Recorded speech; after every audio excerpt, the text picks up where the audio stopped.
আসসালামু আলাইকুম সবাইকে। আজকে আমরা 2023-24-এর ওয়ার্ক পারমিট ফাইল প্রসঙ্গে কথা বলবো এবং বিএফএস গ্লোবাল থেকে যাদেরকে পাসপোর্ট রিটার্ন করে দিয়েছে কিন্তু তাদের মাধ্যম এখনও তাদেরকে টাকা রিটার্ন করতে চাচ্ছে না, এই বলে যে তাদের কাছে এখনও রিজেকশনের কাগজ আসেনি।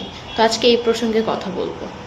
2023-24-এ যারা ফাইল জমা করেছিলেন তাদের বিএফএস থেকে এখনও স্ট্যাটাস আন্ডার প্রসেসিং দেখাচ্ছে এবং অনেকেই বিএফএস গ্লোবাল থেকে পাসপোর্ট রিটার্ন পেয়ে গেছেন কিন্তু হাল ছাড়েননি। কিন্তু বিএফএস গ্লোবাল ইতিমধ্যে 2023-24-এ অনেকগুলো ফাইল রিজেক্ট করে দিয়েছে, এটা আপনারা অবশ্যই দেখেছেন বা জানেন। তো এখন অনেকেই বলবে যে তাদের সুই আপডেট করা হয়েছে কিন্তু এখনো কোনো আপডেট নেই। তো যারা সুই আপডেট করেছেন তাদের সুই আপডেট যদি শুদ্ধভাবে করা হয়ে থাকে তাহলে আপনার ফাইলটি পেন্ডিংয়ে আছে, রিজেক্ট হয়নি, এখনো পেন্ডিংয়ে আছে। তো এটা প্রসেসিংয়েই থাকবে এমবাসির আন্ডারে যতদিন না পর্যন্ত পোর্টালে নিউ কোনো আপডেট আসছে।